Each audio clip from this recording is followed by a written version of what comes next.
मैं गारंटी दे रहा हूँ, अगर तुम दान के बदले मान ना दो, फिर तुम दान लेके दिखाओ, मैं देखता हूँ कितना देते हो।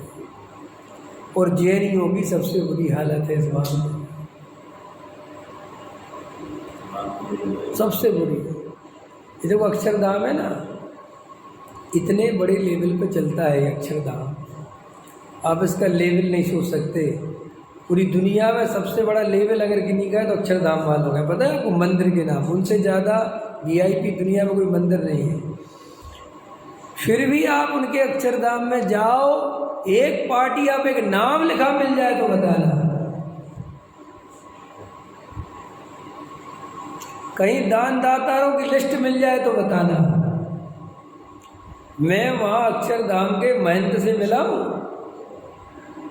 क्योंकि एक बार एक हमारे मित्र आए थे दुबई से, तो वे उनके भाई श्वेतांबर जैन था वो, उसके जो भाई हैं वे उसमें ट्रस्टी हैं।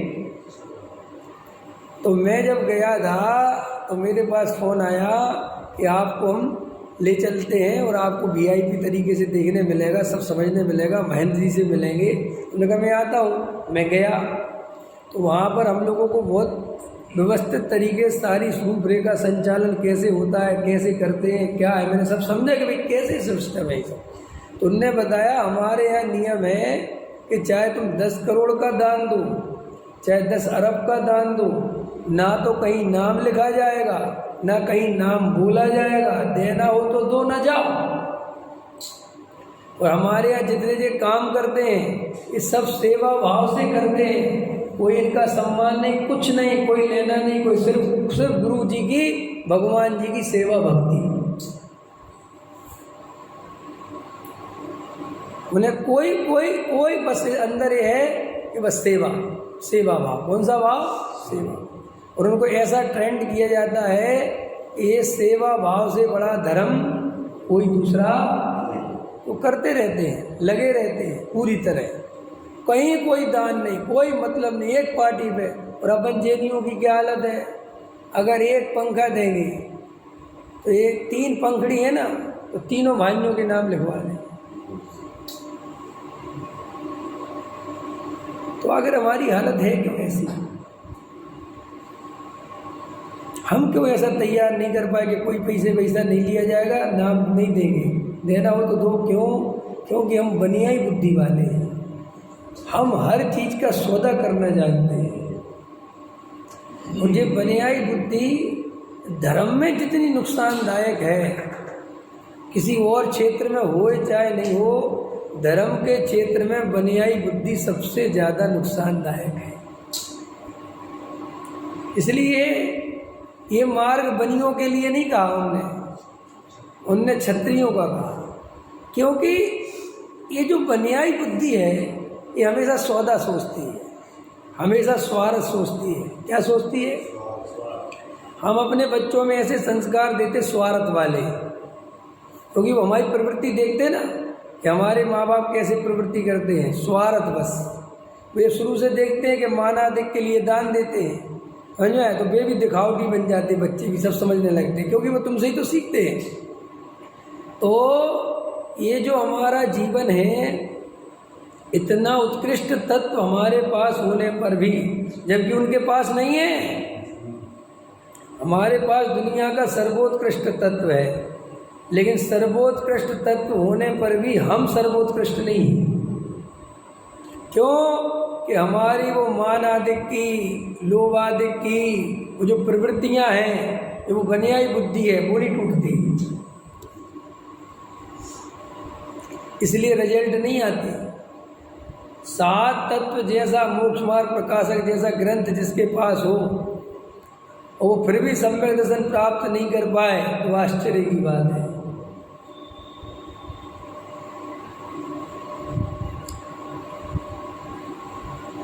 गुरुदेव जैसे तत्व ज्ञानी हो, समय सार जैसा अशरीरी होने का परमागम अपने पास हो, और फिर भी अपन सम्यक दर्शन प्राप्त नहीं कर पाए, तो कहीं ना कहीं बहुत बड़ी गलती है अपने अंदर, बहुत मिस्टेक है, अपराध है कहीं ना कहीं। अभी बनियाई बुद्धि बुनियादी बुद्धि माने संसार बुद्धि छूटी नहीं, ये लेने देने की बुद्धि छूटी नहीं। अपने यहाँ अपन दान देते तो सोच समझ के देते, कहाँ कितना मान मिलेगा। करते कि नहीं करते? हम जो त्याग व्रत करते हैं तो सोच सोच के करते हैं। ये पूजा करते हैं, वैसे तो हमें राग देश नहीं है, और सारा काम वो राग देश के वशीभूत होकर करते हैं। तो आपको समझ में आया इंजीनियर साहब कि क्षयोपम ज्ञान से कुछ नहीं होने वाला, और आपको लगेगा मैं सीधा आत्मा पकड़ सकता हूँ। पकड़ लोगे, पकड़ में भी आएगा, दिखेगा भी कि ये रहा आत्मा, लेकिन सुख बुद्धि पर द्रव्य में है तो वो आत्मा करेगा क्या?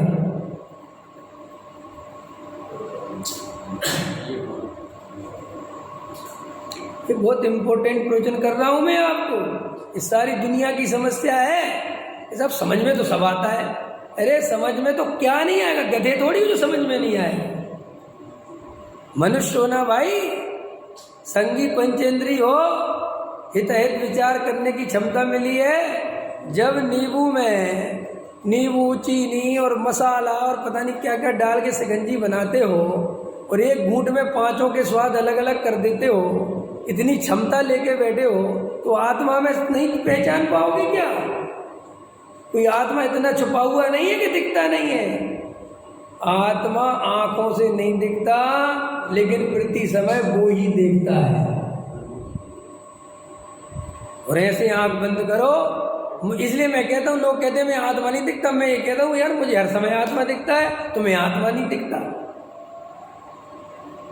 जरा सा देखो तो आत्मा दिखता है, अंदर है क्या?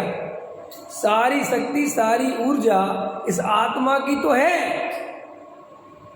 ये आत्मा निकल जाए तो ये देह तो मुर्दा है, ये तो हिल भी नहीं सकती भाई साहब। आपको विचार करना चाहिए कि भाई आत्मा दिखता तो है, लेकिन सुख बुद्धि पैसे में है। हम सबको ऐसे शांत होकर बैठ जाए तो आपको अपनी पत्नी कहेगी बैठे बैठे कर क्या रहे हो? कि बैठा हूं शांति से। क्या करोगे शांति से बैठ के? लो, ये हमारी हालत नहीं है।